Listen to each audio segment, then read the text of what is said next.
Welcome everybody back to the second part of Onondaga Audubon's Raptor Academy.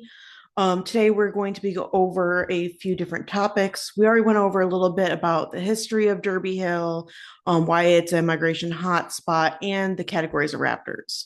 So today we are going to be going over the species of raptors you will typically see in the central New York or New York general area. There are more species that can be seen in the area, but the ones we're going to go over today are the ones that are typical. There's going to be a few other ones if you're at a raptor counting site that could show up, such as Swainson's or kite. Those will you probably know because people will start screaming and pointing in the general direction. But the species we're going to go over today are the ones that you can expect on a regular basis during the regular hawk watching season, which has started on March 1st and it will run into May 31st for our for Derby Hill. So in New York, 24 species of raptors, diurnal raptors, have been documented. 16 of these are regularly occurring, and about 16 also breed in the air in the state. There's a couple little oddball species that have been documented that aren't regularly occurring, but 16 are expected and typical.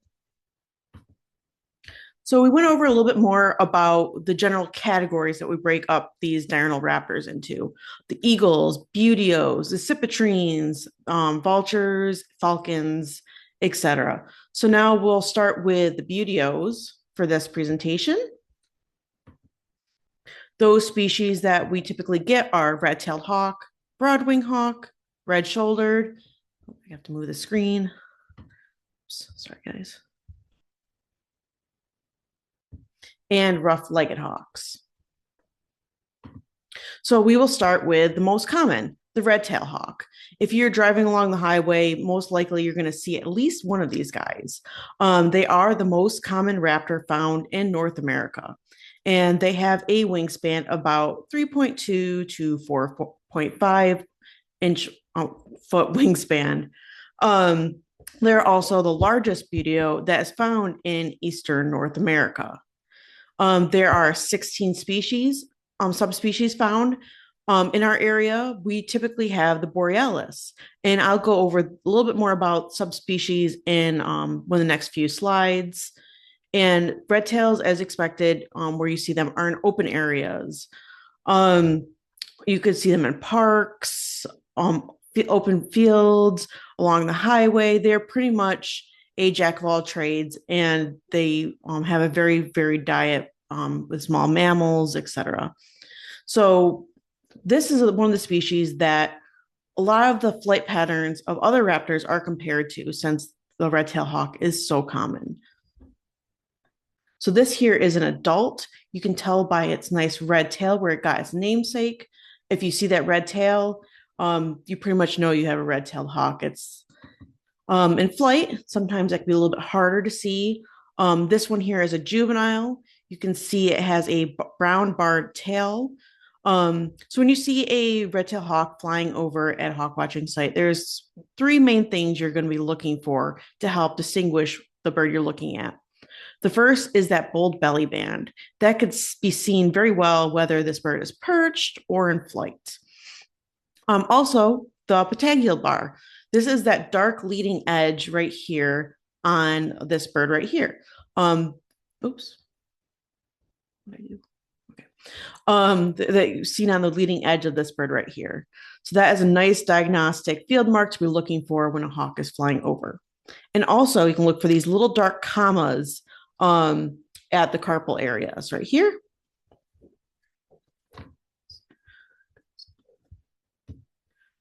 They also have what is mentioned as like a bulging or muscular looking secondaries. So you can see that here. Oh goodness, I'm having a lot of technical difficulties. Sorry. This, oh goodness gracious. My computer does not like me today. Is this area of the secondaries right here kind of extends outward a bit. So that gives that a look that people were calling as like muscular looking. And again, the adults have the red tail, so that's a great feature. But again, juveniles will only have these brown barred tails. Oh, there we go. So here is the top view of them.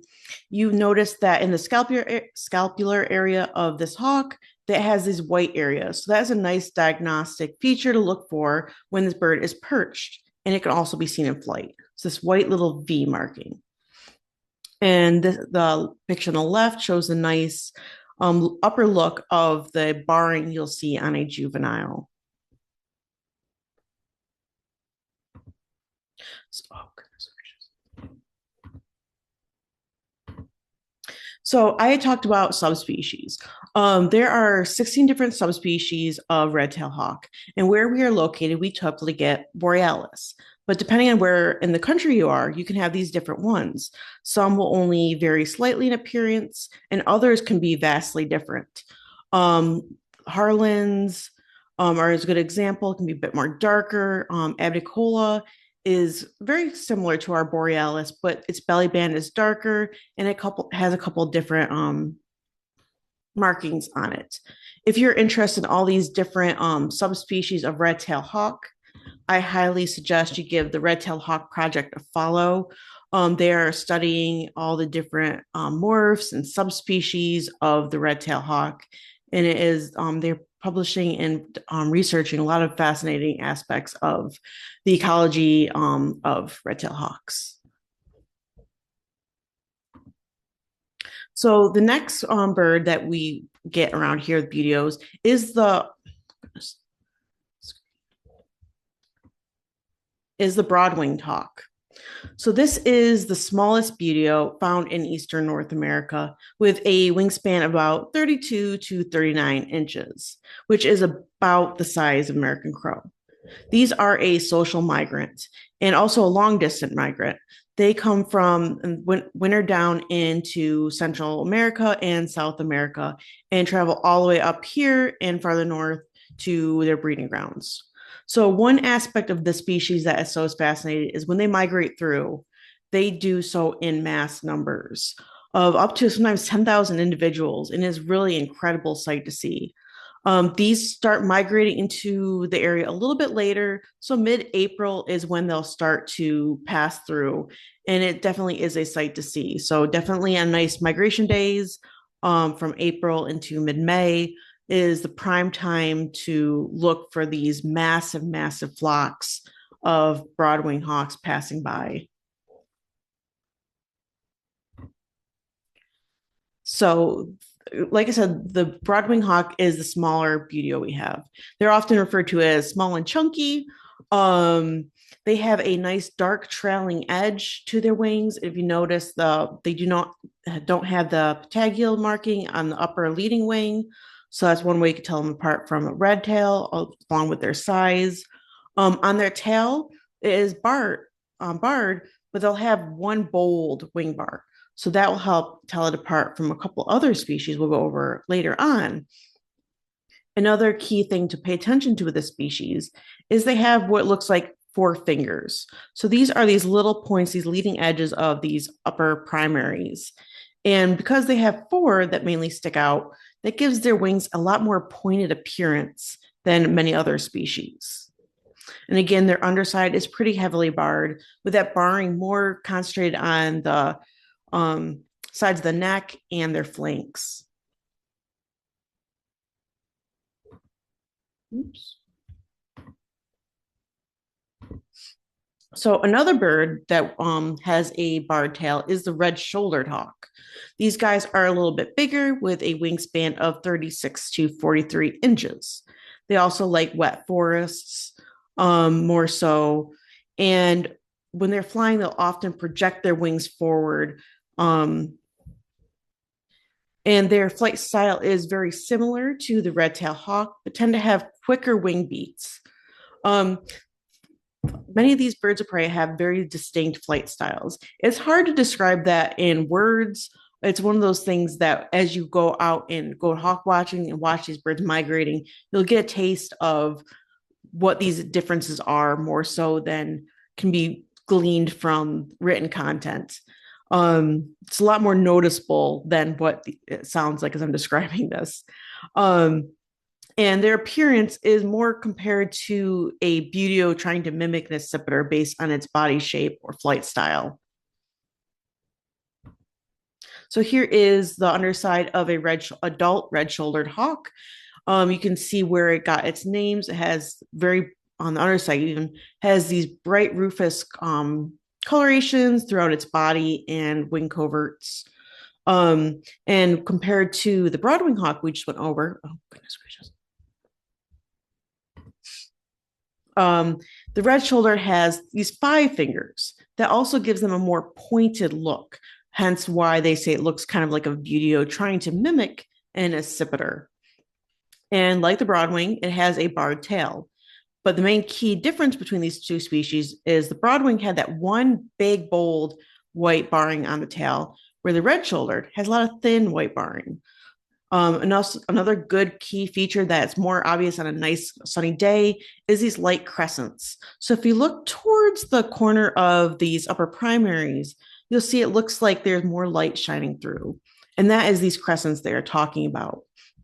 And depending on the angle the bird's at, the weather conditions, this could either be a very prominent field mark or less noticeable, but definitely be on the lookout for these little crescent marks on their wings, because that's a good clue.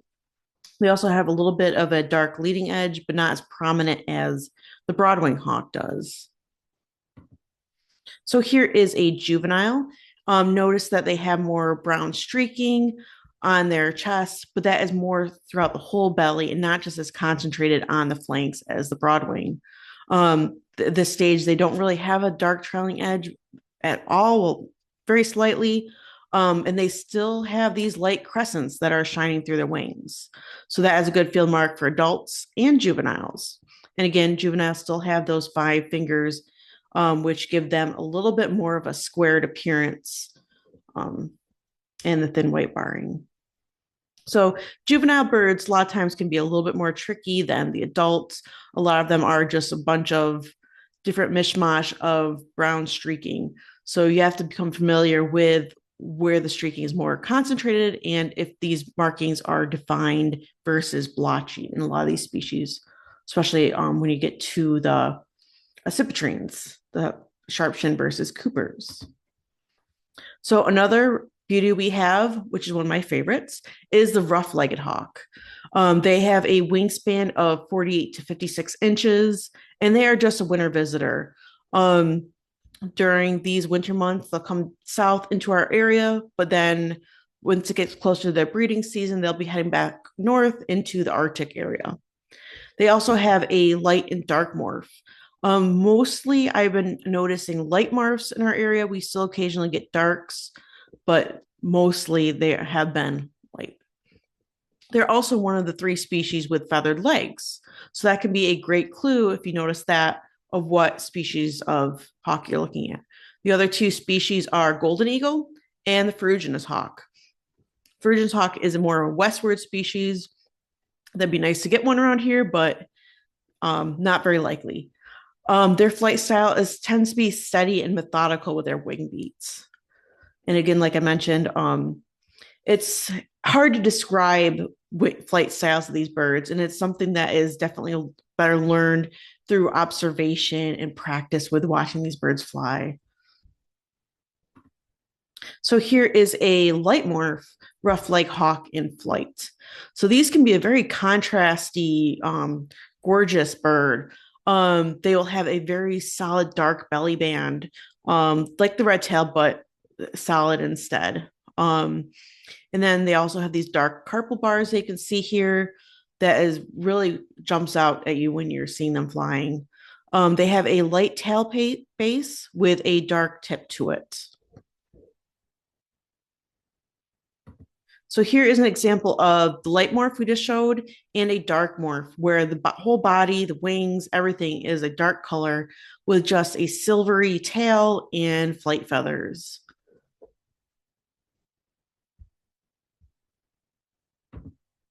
So next we're going over the accipitrines.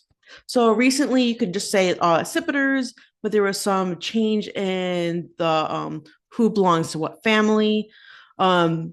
So many people are referring to them as cipetrines, but the problem is too that I believe the harrier, once you jump back that far in the family tree, that also the northern harrier could be added. But in this case, we're going to be using the Cooper's hawk, the sharp-shinned, and the American goshawk.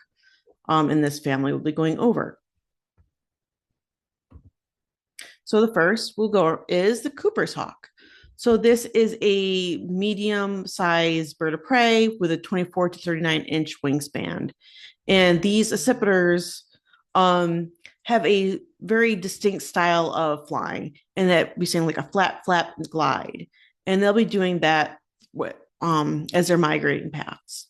They have stiff, strong wing beats, and they tend to flap from their body. Where sharp-shinned, it seems to be more of from the wrist. Coopers, since they are a bigger bird, they do also seem more steady when they're flying over. And they also tend to migrate solo. So you won't see groups of them they'll migrating together. They'll just be interspersed with all their migrating raptors. And this is probably one of the species you most commonly see in your backyard, as they've definitely learned that a lot of people's backyards with bird feeders are a nice buffet for them. So here is the flying Cooper's hawk. They, compared to the sharp-shinned, their head looks a lot bigger, and it tends to project more from the leading edge of their wings.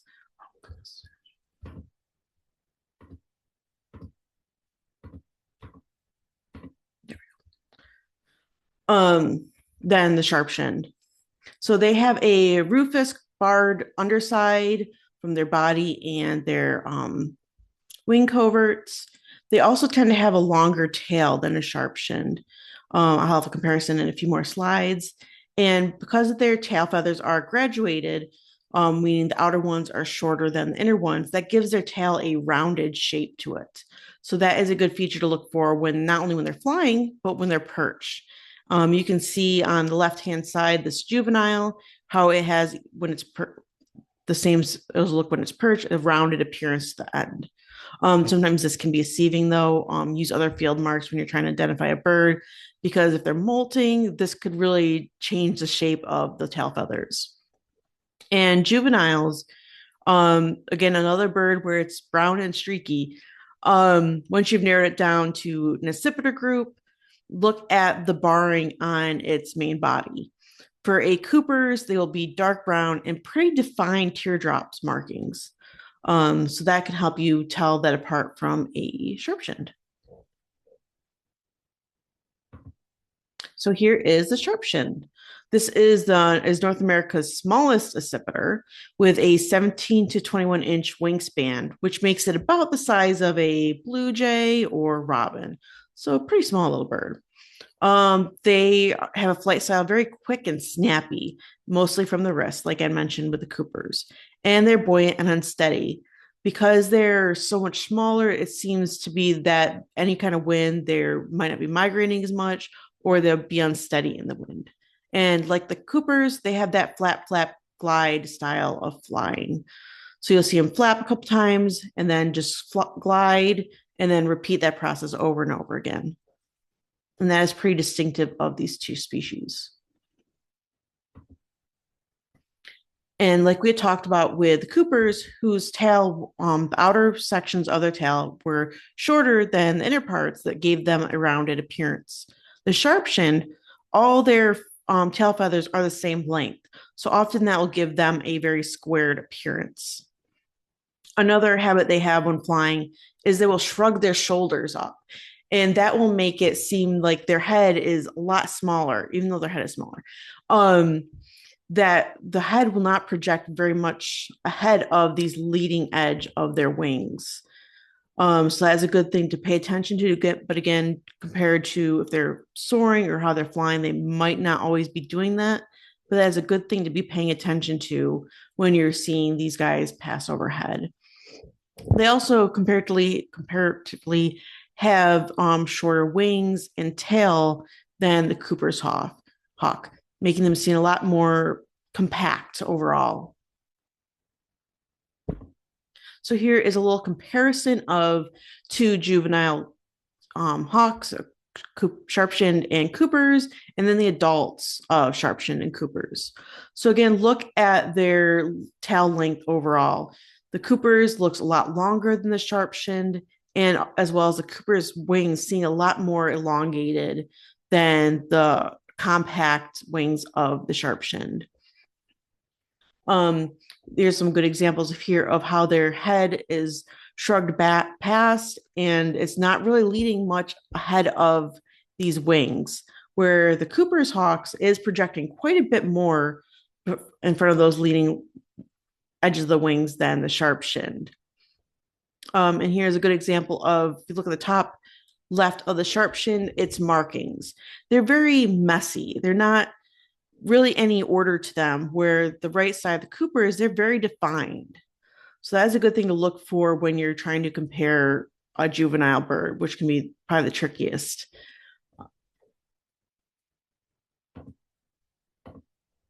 And then a lot of times you maybe see them perched. So there's quite a few things that you can be looking for when you have a perched sharp-shinned or Coopers. So Coopers, I switch those wrong side. The Coopers have a cap. The left-hand side is the Coopers, the right hand is the sharp-shinned. So Coopers, like I said, have caps where that dark slate gray is just mainly confined to the very top of their head. The back of their nape, their neck is that same rufusy colors. And then once you get back to the back or the mantle, then it continues with that slate gray coloring. Where in the sharp-shinned, they have a hood. So that dark gray continues down the back of the neck and connects the cap with the mantle and leaving them with a hooded appearance. Coopers often look fierce. They look like a tough predator. Where sharp-shins, they can look a little bit bug-eyed, a little bit startled. They don't have that as fierce of appearance as a Cooper's would. Again, size can be helpful, but not always. I didn't mention it earlier, but birds of prey are have a reverse sexual dimorphism with their size. Females can be up to 1/3 of the size of males, which leads to a huge size range for a lot of these birds. So a male Coopers could be very close to the size of a female sharp-shinned. So sometimes size can be difficult to really judge with birds of prey because of that huge difference in size, depending on if it's a male or female. So that's something to always be keeping in mind when you're using size as a ID point for a lot of these birds of prey. Coopers tend to have sturdy, robust legs, where sharp-shins, they do look really thin. They look like they're super fragile. And then the tail again. Coopers have the rounded tail because of the difference in size of their tail feathers, where sharp-shins, they're the same length, so that gives them squared. And it's best practice that if you're trying to decide, don't just use one factor. Use multiple ones to come to the proper species conclusion. Sometimes these two can be quite tough. So here's an illustration I made a couple of years ago. A fascinating thing is a lot of these birds of prey also, as they age, they change eye color. And that can be really seen in Cooper's hawk, where when they first hatch out and they're young, they can have like a silvery blue eye. But as they get older, over several years, their eyes will slowly turn from yellow to orange, then to a deep dark red. And that could also be a factor if you're not quite sure if you're looking at an accipiter or a falcon. The accipiters have light eyes, anywhere from like newly hatched young birds with a bluish gray to older individuals with that deep dark red, where falcons will have a dark eye. Many other species will have a similar thing where their eyes change color. Ospreys, for example, if they're juvenile versus adult, one will have yellow eyes versus orange eyes. Red-tailed hawks will have a light eye, then get dark. But it's just a nice, interesting little tidbit about appearances that change in appearance that many birds of prey can experience. So The last extreme bird I'm going to go over is the American goshawk. I'm still getting used to saying American goshawk. I want to go to northern goshawk. It was recently changed as they split the American with the European goshawk. So now they're two separate species. Um, they have a 40 to 47-inch wingspan, and they're the largest of North America's subintrades. They have a deep wing beat similar to a buteo, and like the red-shouldered, who was compared to a different group, this is said to be an accipiter that looks like a buteo because of its heft and size. It's a very bulky bird compared to like the sharp-shinned or Coopers, who are more lanky and tubular. So here is the most confusing one, would be a juvenile. Adults are a nice slate gray that'd be hard to mistake for another. But again, juvenile birds with just a different combinations of streaky brownness. Um, these are, I forgot to, yep, like I said, I'm still not over with calling them northern goshawk, and I messed up here. But these are heavily marked birds, and they are a lot bulkier, more barrel chested than Coopers or sharp shinned. They have a lot broader tail than a Cooper's or sharp shinned as well. One good feature to look for when you think you might have an American goshawk is that bold white eyebrow that it will not be present on the other two species. So the guy on the left, you can see he has a little bit of that white eyebrow or supercilium that I'm talking about. So here is a comparison of the juvenile, like we just saw, and an adult. Adults are that beautiful slate gray with fine markings all over them, their body and their wing coverts. Just a gorgeous bird. And you see he has this nice dark red eye, where this juvenile has a yellow eye. So now we are on to the falcons. So that consists of the American kestrel, the merlin, and the peregrine. So the first is this cute, adorable little American kestrel, who is the smallest of the falcons in North America. They have a 20 to 24-inch wingspan, which is about the size of a mourning dove. They prefer open areas such as fields, where they predominantly eat and hunt insects, but also small mammals. Their flight style is very light and fluttery. And they are also one of the most colorful birds of prey we have. This guy here is a little male. You can tell so by his nice silver wing coverts right there in his tail color. Flying, you can notice they have the malar stripes, which are these little teardrop markings below their eye.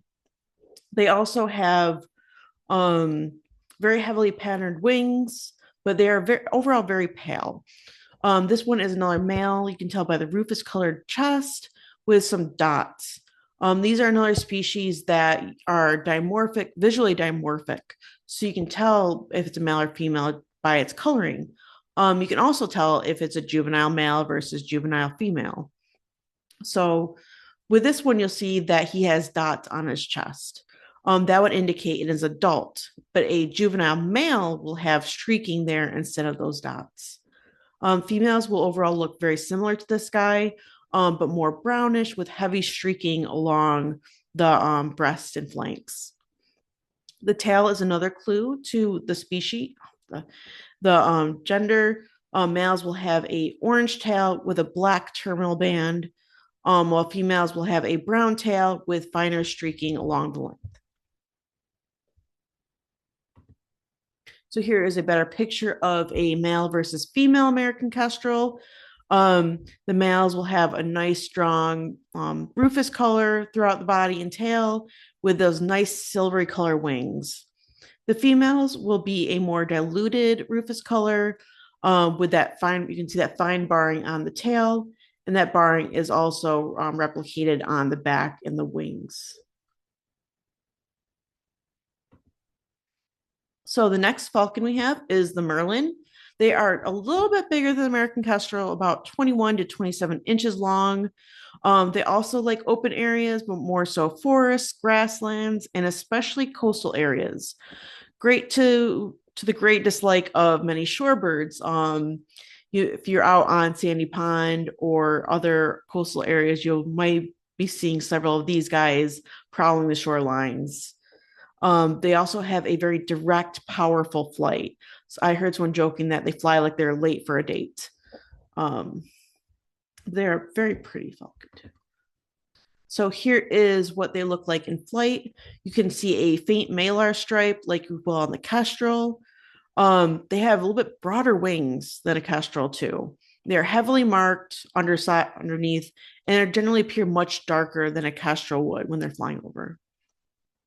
Their tail is also mostly black with some thin white barring along it. So these features, along with the tail shape, can help you tell them apart from a kestrel. So again, these guys are sexually dimorphic with their plumage. Males will be a nice silvery color on the upper sides, while females are more of a brownish color overall. And the last falcon I'm going to go over is the peregrine, who is about 39 to 43 inches with a wingspan, which is about the size of a crow. It is also one of the most widespread birds in the world, found on every continent except Antarctica in a wide range of habitats. Um, their flight style is very strong and quick with shallow wing beats, and they migrate solo. So again, they'll be interspersed with migrating raptors, and you generally won't see a clump of them passing together.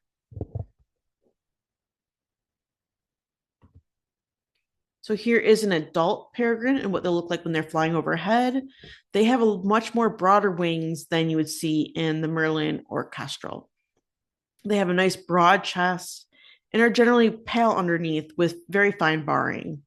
A short squared tail, and they also have a very prominent malar stripe and helmet. This is pretty obvious when you get decent looks when they're flying overhead. Juveniles, again, are a mixture of different fine streaking on their body. They still have that malar stripe and a little bit of a helmet to them, a short squared tail, same body shape, and about the same size as an adult. So next, we're going to go over the eagles. In our area, we get two different eagle species, the bald eagle and the golden eagle, with the bald eagle being a lot more common than the golden.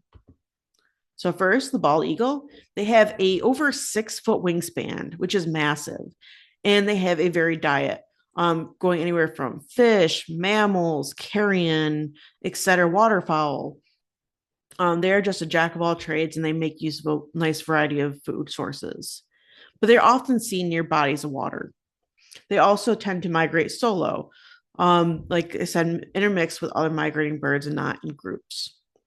Their flight style is steady, deliberate, and slow. It's a very interesting flight where it's deliberate. It's I don't know how to describe that. So they're often described as having like board-like wings. They're very long wings held straight, and it's hard to mistake them for pretty much any other species besides another eagle, such as the golden eagle. They have a large head and a long tail. Adults are very distinctive with their white head and tail with a dark body. When they're this age, you really can't mistake them from anything else.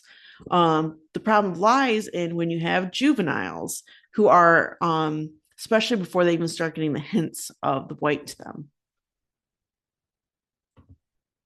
So bald eagles take about 5 years ish to achieve their adult plumage, which is the white head, white tail with a brown body. When they first hatch, they are all brown. And as they get older, they slowly get more and more white to them. So there's this amazing infographic created by the Avian Report, which shows a little screenshot of the heads of several different aged eagles. And you can see why, especially in the half year to a year and a half, that some people mistake them for golden eagles. And then 2.5 years, a lot of people joke saying that's osprey head, where their plumage for on their head looks very similar to an osprey, where it's white with that nice dark eye line.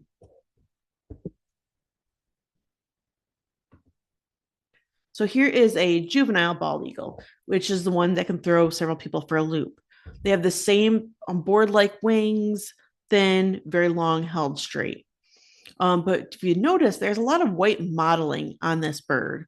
And that is the one thing you want to pay attention to when you're trying to tell the difference between a bald eagle and a golden eagle. We'll be going over the golden eagle next, but this where the white is located will help you decide what species you're looking at. So here is our second eagle, which is the golden eagle. They have another huge wingspan of about 6 feet long. Their flight style is similar-ish to the bald eagle, where it's slow and shallow. They also hold their wings in a slight dihedral. So a dihedral is, it's more often you can see it in turkey vultures as a good example, where their wings are held up in a V shape. Turkey vultures, they hold that in a very distinct, severe dihedral, where golden's is a little, it's not as obvious, but it's still dihedral, where it's up in a very shallow V formation. And like bald eagles, they migrate solo, but sometimes can be groups of 2 or 3 individuals. So an adult golden eagle will be mostly all brown. You can see that nice golden nape if the lighting is cooperating with you. And they also, another key feature to tell them apart from a bald eagle is the head to tail proportions. So a bald eagle pretty much has an equal proportion for its head and its tail. But a golden eagle, it looks like someone grabbed the tail and pulled it back a little bit. So their head is smaller, it doesn't project as much in front of that leading edge, but their tail is much longer. In a lot of cases, that can be quite obvious with this different change in shape of head and their tail. Immatures do have some white on them. So they'll have 2 white wing patches, like you can see on this right image, and the base of their tail is also white with a dark terminal band.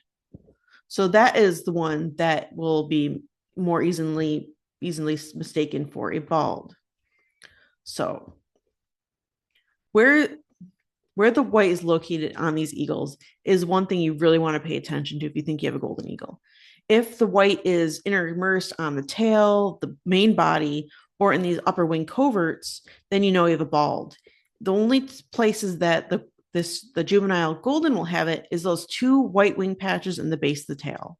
So that is definitely what you want to pay attention to for telling these 2 juvenile species apart, as well as the head and tail projections. So next are the 2 vulture species, which are the turkey and the black vulture. So turkey vultures are one of the more common species of raptor we'll get. They're everywhere. They have a wingspan of 67 to 70 inches. And like I mentioned, they have that very strong dihedral flight. And because of that, they often seem wobbly. You'll see them rock back and forth. And they're also very reluctant to flap.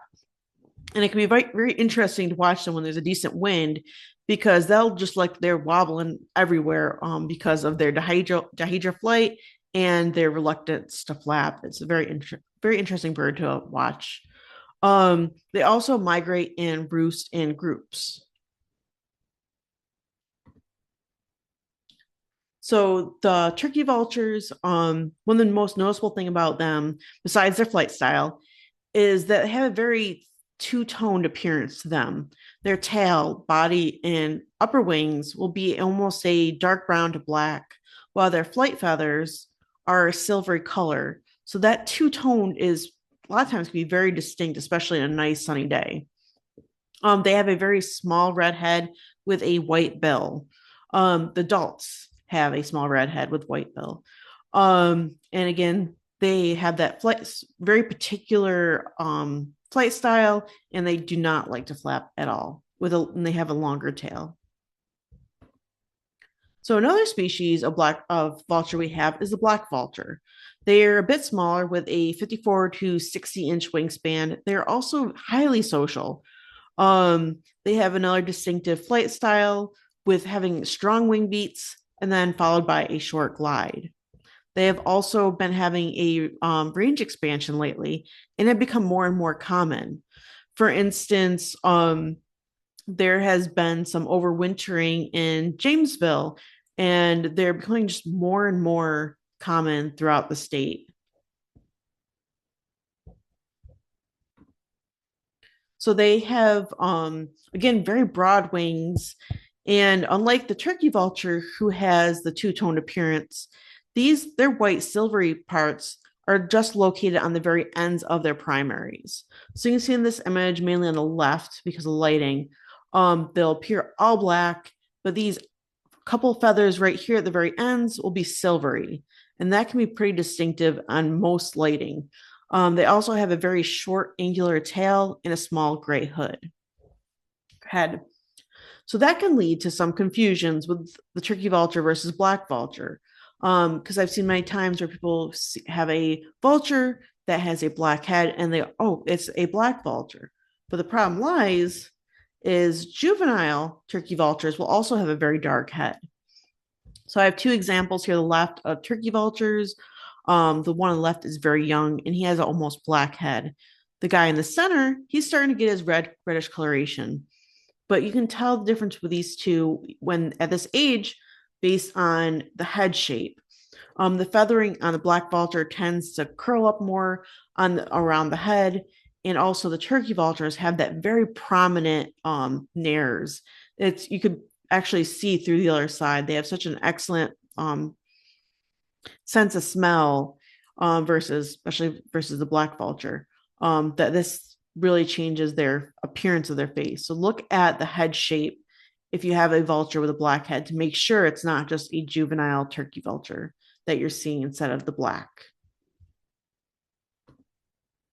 So then, as we went over the categories of birds, there's a couple that have a category of their own. They don't quite fit into any other group. For instance, the northern harrier. It's not really an accipiter. It's not a falcon. It's not a buteo. It's kind of categorized as its own little group. And these are definitely a little bit of an oddball in the world of diurnal raptors. So they have a wingspan of 40 to 46-inch wingspan. They also hold their wings in that V shape that we discussed earlier, the dihedral. They have a facial disc, and that's very similar to owls, and they use that the same way owls would. They have very great hearing, and they will use that when they soar over open fields to hunt small mammals by sound. And because of that dihedral V shape, how they hold their wings, that also has the same effect as it would the turkey vulture, where it tends to rock a little bit unsteady, but they have a snappy wing beat on their downward stroke.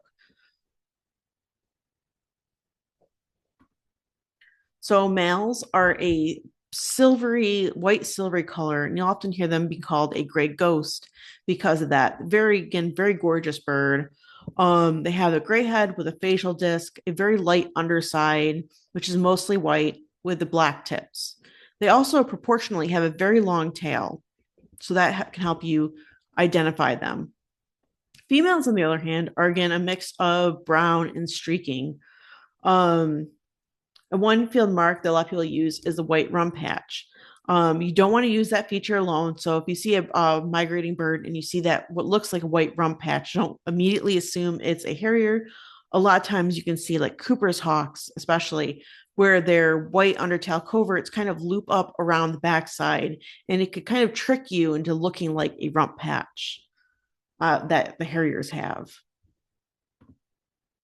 And like we discussed earlier, northern harriers, depending when they're juveniles, can have different eye colors depending on if they're male or female. So juvenile females will have a dark eye, and males will have a pale eye. So on the right, we also have the example of male, and then the bottom, the female. See the contrast in their plumage coloration. And the last oddball we have is the osprey. They have a wingspan of 4 to 6 feet, and they're a fish specialist. And because of that, they have some really interesting, unique adaptations. If you ever get a close look at their feet, they'll have these short spines on them that help them grasp their fish. And they also have a reversible outer toe to assist when they dive and catch fish. They're very fascinating to watch hunt. Their flight style is very stiff with their wing beats, and often when you see them from a distance, they look very similar to a gull based on their long, lanky, thin wings. So here is what an osprey will look like when it's flying overhead. They will have a white body with the white upper wings. Their head will be white, but they have a dark eye stripe. Their flight feathers and tail are heavily barred, and they also have these dark carpal patches, not as prominent as you see in the rough leg, but still very conspicuous.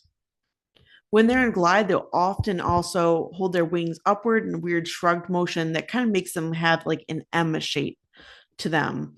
Again, they have long, thin wings that are just very gull-like from a distance with a pretty medium length tail. So these tend to be a very distinctive species based on the colorations and wing shape when they're flying overhead. And males and females can be told apart from each other. Females will have this nice little necklace pattern of dark markings along their chest, kind of like a bib. Males, that will be lacking. They'll be all white from the throat down into the breast. And as I mentioned, the juveniles and adults have different eye color and plumage. If you look at this guy on the left, you'll notice that his coverts are all tipped with a light tan fawn colored. So if you see an osprey with that, that means it's a very young bird. And also notice how he has those orange eyes, where the adult to his right has yellow eyes. So there's just some interesting dimorphisms that they can have between male and female versus juvenile versus adult. And those are all the species that we will typically see either migrating through or year round.